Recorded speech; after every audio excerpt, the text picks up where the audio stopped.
In Nigeria, over 1 million people die every year in different emergency situations. Road accidents, of course, are a big one. Non-communicable diseases are growing. There's a phrase we use in Nigeria when we say someone slumped and died. And usually what that means is that a person was going about their everyday activities. For example, they were dancing at a party, and suddenly they collapsed on the floor. Now, in most environments, that would trigger an instant response. Call 911. Maybe someone would recognize that this person might be having a sudden cardiac arrest. Maybe they know CPR and then they start to administer that. But in Nigeria, most of the time, people are not that fortunate. People don't know who to call, they don't know what to do, and what often happens is they do everything but the right things. And that's really the problem. There's no reason why more than 1 million Nigerians should die every single year from different emergencies that could be prevented. By 2050, Nigeria will be the 3rd largest country in the world. As an investor, it gets me very excited that over the next 30 years, I can be investing in the companies that are seeing those demographic tailwinds.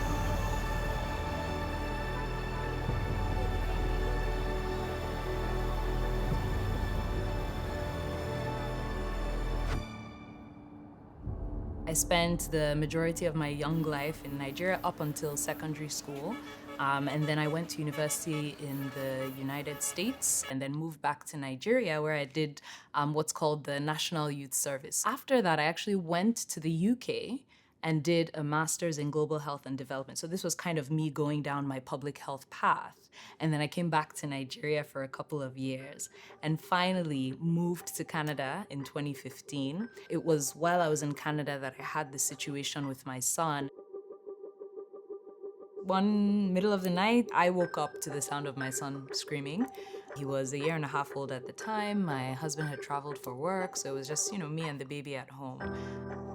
Maybe half an hour of just persistent crying, clearly in pain. I knew that, there was something more going on. And as somebody who was born and raised in Nigeria, 911 was not a part of our reality.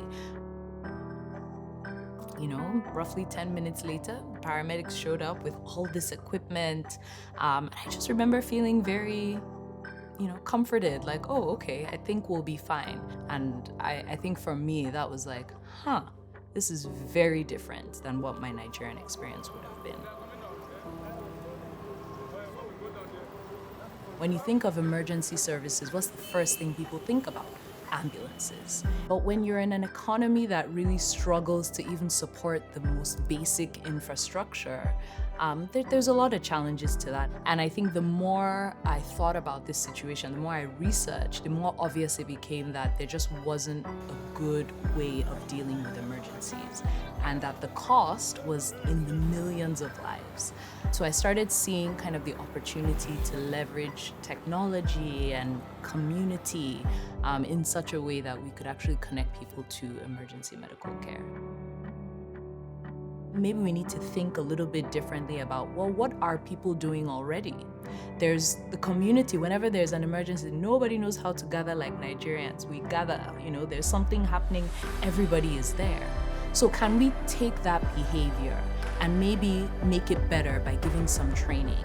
Can we leverage technology and maybe connect people to help that's nearby instead of thinking, that they need to get help from far away?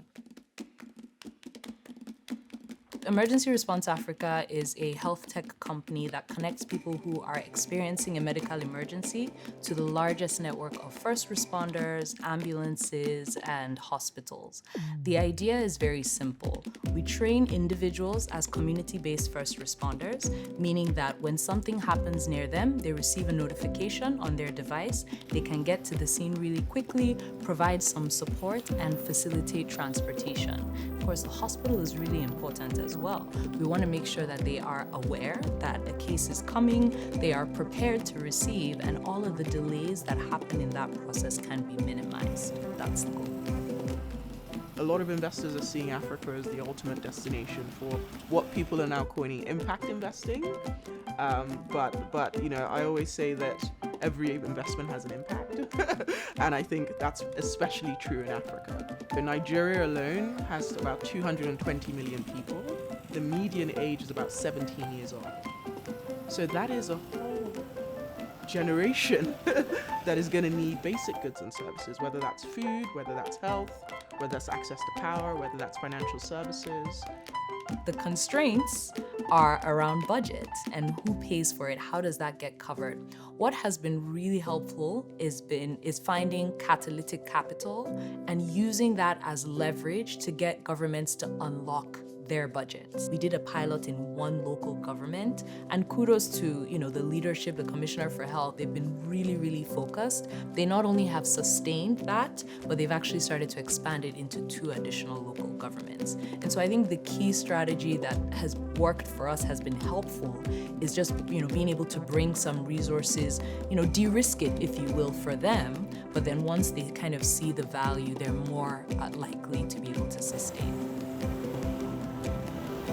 Folake's drive it's not a selfish ambition, but it's an ambition for others. She is the classic example of an entrepreneur who is a problem solver, and she is solving a core problem in Nigeria right now. Emergency medical attention cannot be accessed by the people who need it most. And so Folake has done an incredible amount to bring together public-private partnerships to solve real problems. We started in 2021.